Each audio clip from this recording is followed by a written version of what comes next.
During the early days when I had the PlayStation 3, I wanted to play a good horror game, something akin to Resident Evil 4 as that's my #1 favourite game of all time. I didn't have the internet so I didn't know what to choose. I played Resident Evil 5 but that's more akin to action rather than horror. And Dead Rising 2 is more like comedy horror. The way I found out about Dead Space was through the PlayStation app back in the day. Not the one that we have today in where you see a PlayStation profile and your trophies and whatnot. Like if you remember back then it just showed the catalogue of games that were available for the PlayStation 3. And Dead Space was the only horror game that intrigued me. It gave you a synopsis as well as a screenshot of the game. It's my type of game, over the shoulder type horror, like Resident Evil 4. Unfortunately, Dead Space is one of the games that had so much potential to be rivals with Resident Evil. But corporate EA shut them down and destroyed this masterful, wonderful horror IP, all for greed. The first two was excellent while the third one was uneventful. It tried copying Call of Duty back when Black Ops 2 were popular. Man, I miss those days. And because of that, Dead Space became lost in space of intellectual properties. So let's deep dive in the world where stars are twinkling, black holes are sucking, and the planets are spinning. This is Dead Space for the PlayStation 3. Can you believe it, at first Dead Space didn't perform so well when it came out. Eventually it got past the 1 million sales, but that was mad to think about. I guess whatever game came out during that time overshined Dead Space, and in 2008, the year that Dead Space was released, in it was competing with the likes of Bioshock, Far Cry 2, GTA 4 and Metal Gear Solid 4. 2008 was a great year for video games. I'm looking at the list and wow, all of them are like Game of the Year worthy. Dead Space got a spin-off, sequel, anime, comic novel, manga adaptation, anime adaptation and Netflix adaptation. But not really, but the point I'm trying to make is that EA milked everything. I'm surprised that Dead Space didn't sue them for sexual harassment. EA published the game and killed the franchise as well as the developers behind it, Visceral Games, formerly known as EA Redwood Shores. In early production, the game was called Rancid Moon. The creator behind the idea of Dead Space was Glenn Schofield. His idea was to create the most frightening horror game out there, drawing inspirations from Resident Evil 4 and Silent Hill, as well as movies like Event Horizon, Aliens and a French horror movie called Martyrs. Schofield envisioned a scenario in where the story would take place inside of a prison planet, but the development team weren't so keen on the idea. You could say that they took each good elements from what they were inspired by and molded to create this game. You can see the similarities of the game, but it doesn't feel like it's plagiarizing the work of others. Originally, the team were planning on making System Shock 3, a game I never played and Dead Space was inspired by, but when Resident Evil 4 came out, they scrapped the idea to make their own IP around the foundations of Resident Evil 4. The graphics for Dead Space looks pretty good. The atmosphere is heavy, making you feel alone in space. The developers use the same game engine as The Godfather and implemented Havoc physics engine. You see the quality that they were trying to present. I'll get more to the atmosphere when I talk about the story and the gameplay elements. One thing you'll notice is that there's no head-up display. Everything is shown on this mysterious person's back called Rig, from the health bar meter to stasis meter, which is cool and immersive. When you aim your weapon, the ammo is displayed on the weapon, and when you check your inventory or check the map, it's shown in holographic form in real time, keeping the player immersed and not jump hoop like pausing the game. Select the weapon, then go active it and shoot aliens, and you will get penalized if you open the inventory around enemies because you can't use the weapon to defend yourself and you die horrible death. Speaking of horrible death, my, aren't that gruesome. This is one of the many things I like about Dead Space, is the unique way to die, getting pulled apart, torn to shreds, or getting head replaced. Nice. If you get lost on the location of the objective, pressing R3 you'll see a line on the floor going to the direction in where you need to go, making it super convenient and useful, and again immersive. The ship is overrun by somewhat alien beings, not really, called necromorphs. They infect human corpses, turning into them. A cold-hearted slasher. You don't see the origin alien till the last game, Dead Space 3, and the design of these necromorphs are brilliant and disgusting. You can see Ya's history as you see what type of humans became them, like babies, male or female, pregnant female, suicide bombers, steroid users, lanky people, I have no legs, and cocaine. But that's my speculation on how these necromorphs are represented. Like the fat necromorphs might not be a pregnant woman, it just might be something else entirely. Or the animalistic necromorphs with no legs, was that person brutally dismembered from the waist down and then was turned into one of them. The story explains that the aliens infect humans, but you learn a lot more in the story which I'll talk about, and the way you kill them is unique. I never seen or heard of this idea, and that is that in order to kill the necromorph quickly, you need to dismember them, cut off their limbs, shoot the arm, legs and head. And the good thing about that is that it doesn't apply to most necromorphs. Like the suicide bomber, the best way to dispatch them is to shoot at the exploding balls. The lanky ones split into multiple little creatures that are paid to shoot, and the pregnant necromorphs, you have to be really careful. If you shoot the stomach, it slashes itself open to these annoying little things that I don't know what they even are. They latch onto you and eat you. Having one on you isn't a problem, but a whole gang is bad, and the stasis necromorphs are frightening. They're constantly jittering around and moving really fast. If you kill them at the right time, you see some funny ragdoll physics. Oh crap, I forgot one. I hate this necromorph. It's so unsettling with its screaming out in pain. I'm talking about the guardians. These guys won't stop screaming and they shoot babies out of the stomach that can shoot at you independently. If you get too close to them, it's an instant death. You have to shoot the tentacles out of its stomach that latches onto the walls, and when you kill it, it lets off a final scream with, I guess, a sign of relief, because with all that screaming in pain, it probably wants to die.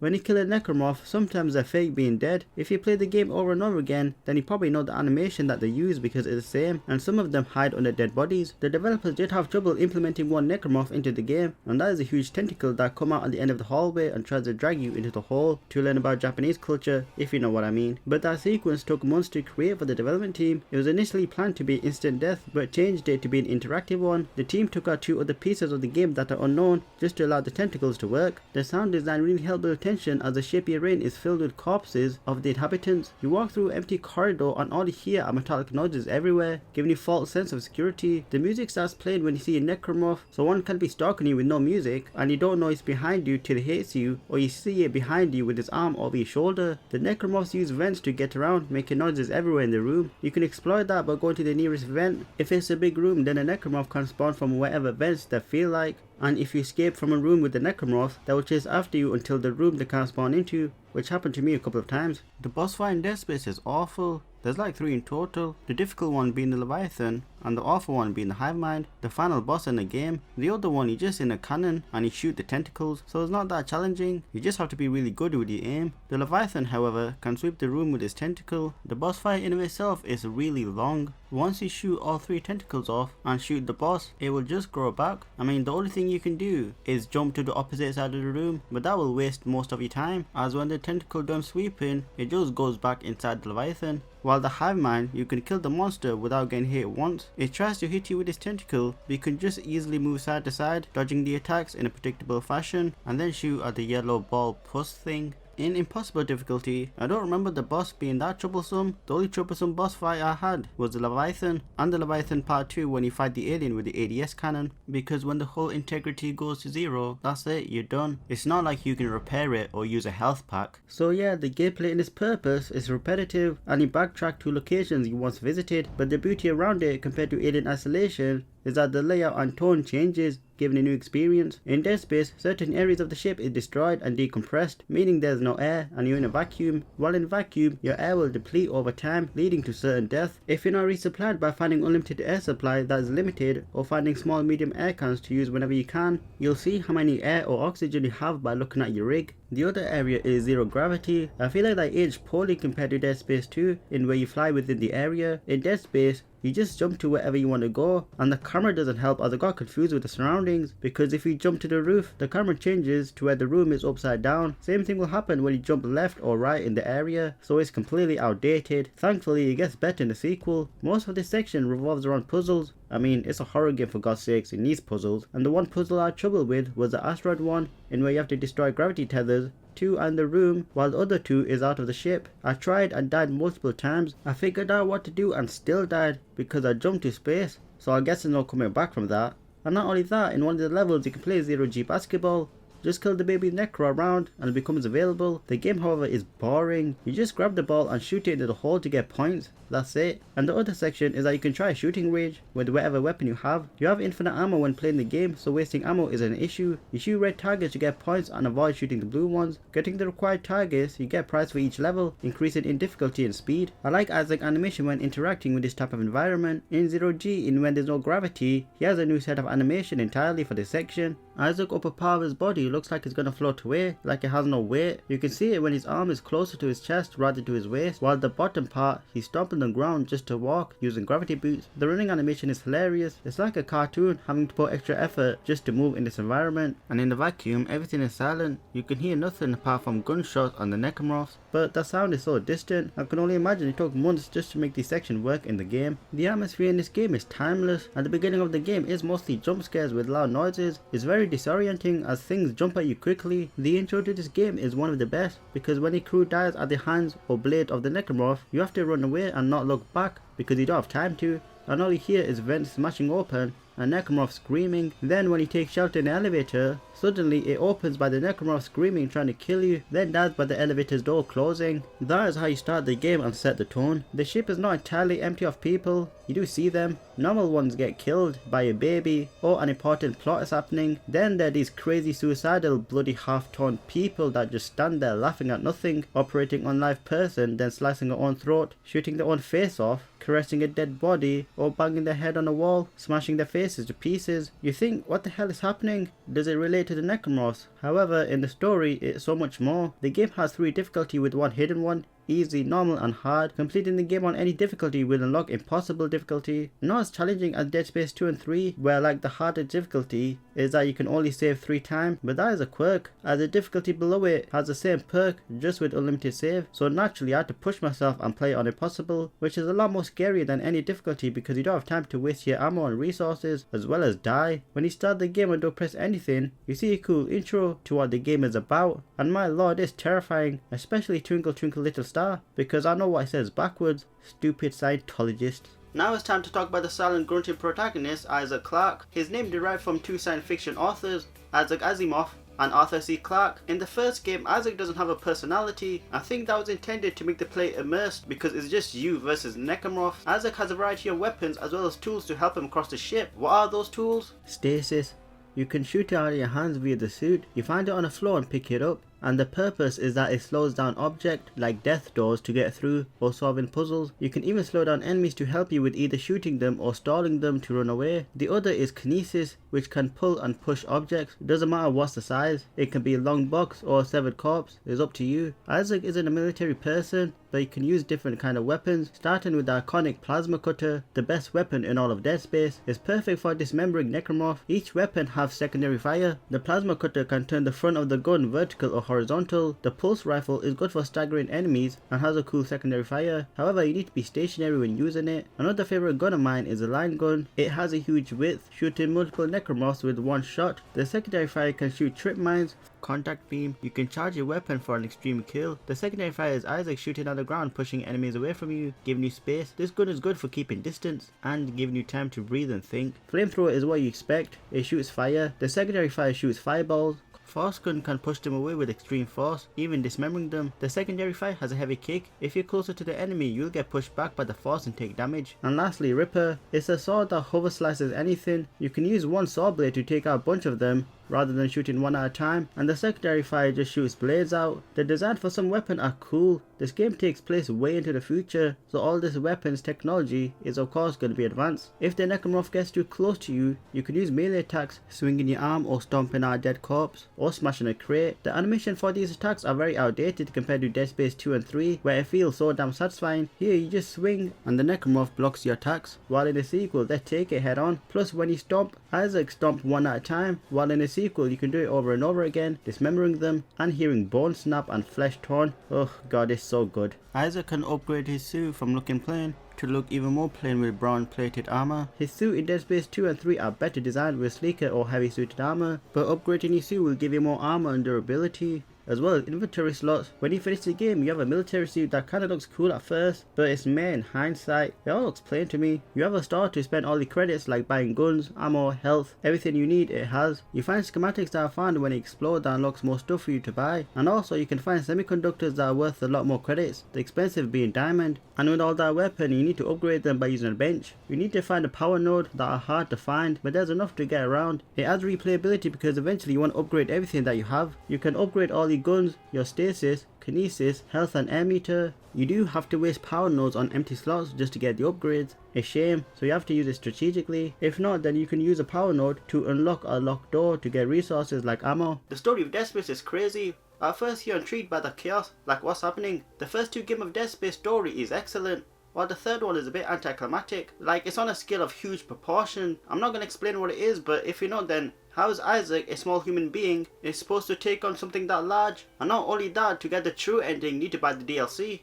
So that's even worse. Anyways, the first Dead Space Everything is contained into one nice little package, setting it up for Dead Space 2 to nicely end the story with the reference of the ending of Dead Space. So this is the story of Dead Space and what you have to do to reach certain events of the story. And of course Scientology is involved, because why not in a film of Unitology. It begins with a video of someone very close to Isaac that is stranded on a ship called USG Ishimura, the oldest planet cracker that was mining a planet called Aegis 7, but the ship is dark with no communication. When Hammond, the leader of the squad, is trying to make contact, they try to land the shuttle named Kellyon onto the Ishimura. Having trouble to land the shuttle after the ship gravity was offline, they manually have to land themselves. After a somewhat successful landing, Isaac's rig is set up and off we go. Isaac looks at the ship's schematics and everything is broken or offline, in which Isaac has to repair them. Also, he's a team engineer, not a soldier. The room goes into quarantine where Necromorph kills most of his team and Isaac has to make a run to the elevator. Only Isaac, Kendra and Hammond survives. He grabs his first weapon, the plasma cutter, and on the wall reads "cut off the limbs," in which he do. The tram isn't working, that can travel throughout the whole ship. The data board is fried and under the tram is blocking the tunnel. Isaac finds a stasis equipment and attaches it to his arm to use and remove the broken tram by applying the stasis to one of the mechanical arms. Then Isaac finds a data board inside the rooms in the mechanical bay. The tram is fixed and Isaac goes into the shuttle that they came into to secure it. Unfortunately, the Kellyon malfunctions and blows up as Isaac only had little time to escape certain death. The team can't access command computer without the captain's rig, so Isaac has to find the captain, Benjamin Matthias, in the medical lab, who is dead. Using the trams to reach the medical center, the door to the emergency wing leading to the morgue room is barricaded. Hammond and Kendra split up after being ambushed by the Necromorphs, and Isaac needs to find the tool to create a thermite bomb. Thermite is found in the medical storage, and shockpad is found in zero-G therapy. After the barricade is destroyed, Isaac finds a video log from Nicole, who is distraught of the chaos of the situation because nobody knows what's happening. Hammond promises Isaac that she's on the ship and it's only a matter of time until the team finds her. You find the captain, who is transformed into a black necromorph, the most powerful version, by these flying ugly things. Killing the captain, Isaac obtains the captain's rig. You find an audio log by Dr. Khan explaining the symptoms of the marker, and these symptoms include hallucination, insomnia, dementia, acting violent, and even have the ability to murder someone. Oh hello, I haven't seen you in like 10 years. Oh well, I guess now's the time to catch up on things, right? What was that? Make us whole. Wait, where you going? Come back. Hammond is in the captain's nest in where he trapped the necromorph inside one of the escape pods. He finds the deck log and learns that whatever happened, it comes from the planet that they cracked open and it spread everywhere, eventually onto the ship. It's not an infection but an alien life form. The ship has problems and needs fixing. First is that there's no fuel in the engines, and second, the gravity centrifuge is offline, meaning that the ship will be bombarded with rocks. Hearing the audio log, someone has shut off the engine. Who would do such a thing? Isaac refuels the engine and enters zero-G to activate the gravity centrifuge and avoid the spinning death of death. Kendra calls in. She's alive. She found some report from the colony before they cracked the planet open. The colonists were experiencing dementia related to the artifact called the marker found in Aegis 7. Isaac goes to the engine chamber to ignite the engines and problem solved. But more issue arises as the asteroid defense system is offline. Without that, the ship will be torn apart from the debris from the planet. Then out of nowhere, Isaac hears Nicole. Isaac, where are you? It's me, Nicole. Kendra accuses Hammond of knowing something about the marker, but he denies the accusation, which is understandable as everyone is shaky. Isaac meets with Hammond in the captain's nest, and he elaborates that he doesn't know anything about the marker. His job is to repair the Ishimura. Heading out, Isaac is startled by the necromorph inside the escape pod. Hammond ejects it out to space to his lonesome. Isaac hears Nicole saying, "Make us whole." Isaac, make us whole again.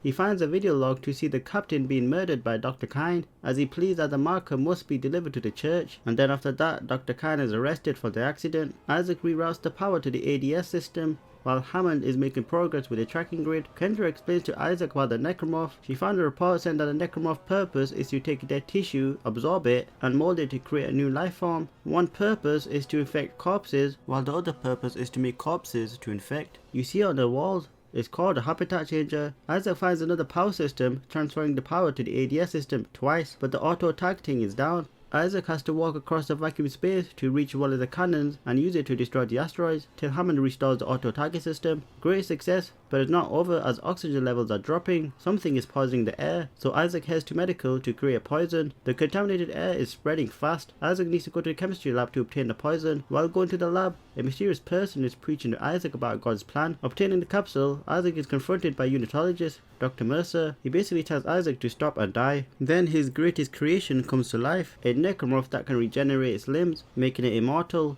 Isaac escapes with the help of Kendra and has to find the DNA sample in the ICU. Dr. Mercer tries to kill him but is unsuccessful. Picking up an audio log, Mercer has been experimenting what probably was the regenerator. Dr. Kine was focusing a lot more on the marker as he succumbed to the dementia that afflicted the colony. Dr. Kine told Mercer that he spoke to his wife, but Mercer claims that his wife Amelia has been dead for some years. Mixing the DNA sample with the capsule, Mercer has decompressed the medical lab. Isaac has to restore life support manually to restore the oxygen back. Then he goes back to the chemistry lab for the final mixing. Kendra tries to contact Hammond but no response. Mercer wants the necromorphs to infect Earth and spread divine glory. He leaves his creation to Isaac and Isaac freezes the regenerator out of action. Isaac arrives to hydroponics as he finds Hammond on the floor as he's struggling for air. The crew that was on his deck transform into a bloated, swollen pollution thing that destroys the air around them. The door to food storage is locked, which holds the Leviathan. Kendra thinks that Hammond is still hiding something. Picking up multiple audio logs, you hear stories revolving around Dr. Cross and Dr. Temple trying to find each other and trying to escape. Dr. Cross reported in the audio logs that something huge slammed into the hull near food storage. She knows that it was an asteroid as she knows what it sounds like, and Dr. Temple is just basically trying to find Dr. Cross. After killing all the solar necromorph, Isaac has to find a switch that restores the oxygen recycling. Once the air is clear, food storage should be accessible. Kendra reads more reports that the crew were having a mass hallucination as she starts to see her brother on a security monitor. Using the poison, it didn't work, so Isaac has to confront this huge Leviathan and kill it. After a grueling and intense battle, the Leviathan is killed and the oxygen levels are returning to normal. Kendra can't locate Hammond's rig, but she has a plan. She located an SOS beacon in the mining deck. If Isaac can activate it, maybe they can send a distress call and be saved. There's an asteroid in the mining bay. Attaching an SOS beacon onto it, he can launch it out of space to make a clear broadcast. Heading in a processing hub deck and clearing the rocks in the room, Isaac obtains a mining key to access the control room. Kendra reads a report that dementia happened when the colony removed the marker from the planet. I mean, that's a bit crazy, isn't it? Don't worry, that will make us whole. I mean, it's been a long time, 10 years. But don't worry, soon we will be together again. Soon.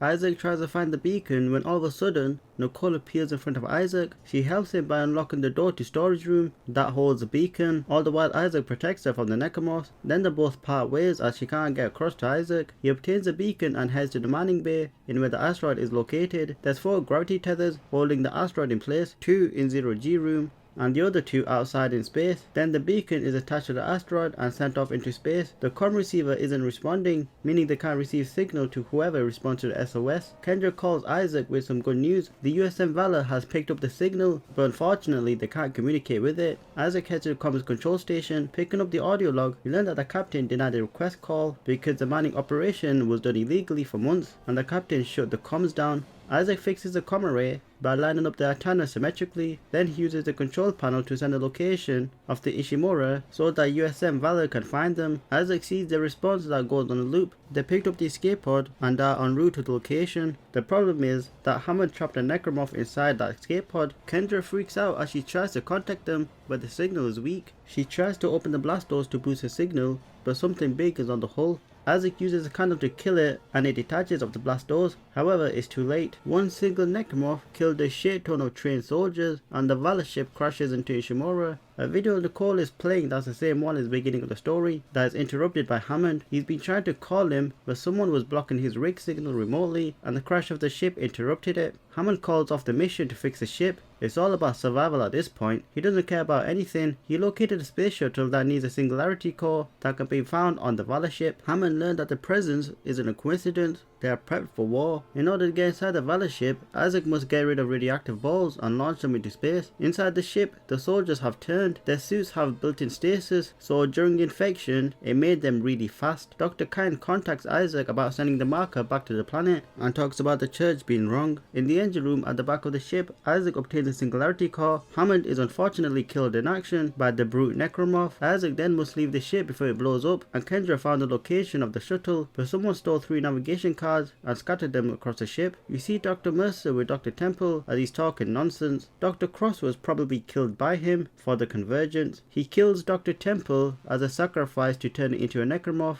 Isaac obtains a crew key inside the room that Temple was killed in, and Dr. Kind calls Isaac. If he gets all the navigation cards, then they can talk in person. You get one of the navigation cards in the brightest room in the entire game. The other is in 0G basketball area, and the last one is near the poor soul that takes the head off. The regenerator returns hunting Isaac, and Kendra warns Isaac about Kind, how he became insane. Inside the executive room, Kind is waiting for Isaac. He appears to be talking to Amelia, his wife, who isn't there. Then he focuses his attention to Isaac. The shuttle shock point drive is destroyed, and he was the one that sabotaged the system and tried to destroy Ishimura until Amelia changed him. The church. The unitologists think that the marker is divine. He shows the videos to Isaac of a hand mine that they found at the core of the planet, and that is the source controlling the necromorphs telepathically. So the plan is to return the marker and seal the hive mind. After putting all the components onto the shuttle, the regenerated returns again. Isaac kills it by using engine blast of the shuttle. Kind then takes the shuttle to the flight deck. Mercer lets himself be transformed into a necromorph. Well, the transformation didn't last very long now, did it? The marker is being held in a cargo bay.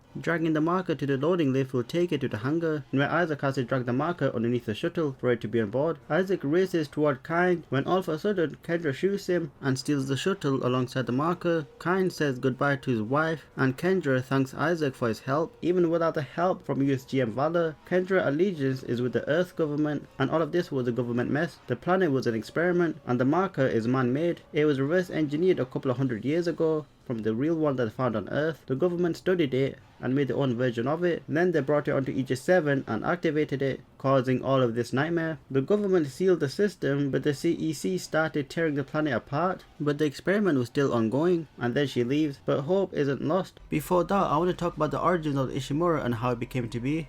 Humans already use all their resources on Earth, almost going near extinct, until they realized that the only way to get new resources is to search for a new planet and steal theirs, and hence that's where the Ishimura comes in. It was designed to gather resources and crack planets open to find the most rare and valuable resources and send them back to Earth to use. And because of that, the Ishimura became a symbol of hope, and because of decades planet cracking, the humans thrived. The Ishimura performed 34 successful planet cracks and was in a process of beginning his 35th on Aegis 7.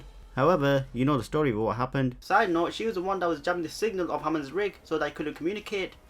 That bitch. Nicole guides Isaac to the flight control room, in where Isaac can pilot the shuttle remotely from there. Bringing the shuttle back, Kendra escapes via an escape pod. Now Isaac and Nicole enter the planet Aegis 7 to return the marker, as well as Dr. Kind.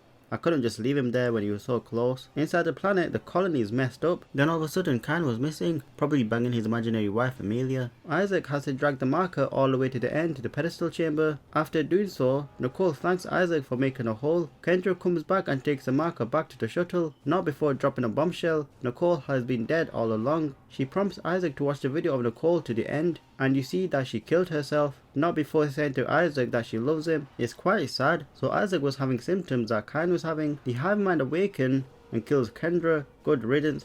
Didn't like the stupid bitch. And Isaac kills the hive mind, which is pretty easy, and escapes from planet Aegis 7 with the marker. Isaac takes off his helmet, in which you see his face for the first time. He turns off Nicole's video and takes a sign of relief.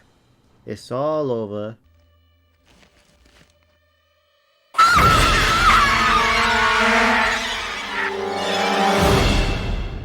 And that's my review of Dead Space for the PlayStation 3. Do you know that if you take out the first letter of each level, it spells out Nicole is dead? That's so cool as a phase foreshadowed in a genius way. What can I say about this game? It's one of the best horror games that came out on the PlayStation 3, bar none. They took the best elements of all the mediums it was inspired by and made no faults. The sequel improved on the gameplay aspect as it should, but the tension and atmosphere, I don't think we're going to get something like that ever again. And I don't think we're going to get anything quite like Dead Space. The gameplay is fantastic, the graphics still holds up, the music is filled with tension, and the necromorphs are disgusting to look at. in a good way. Well, I've been AnimersiveXP. Thanks so much for watching. Make sure to comment, like, share, subscribe, and hopefully you see me in the next video. Bye bye.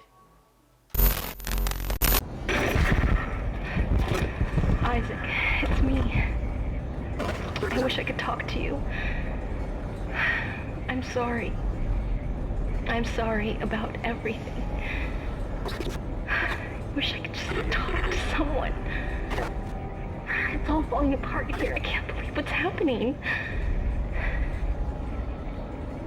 It's strange. Such a little thing. And it all comes down to this one little thing.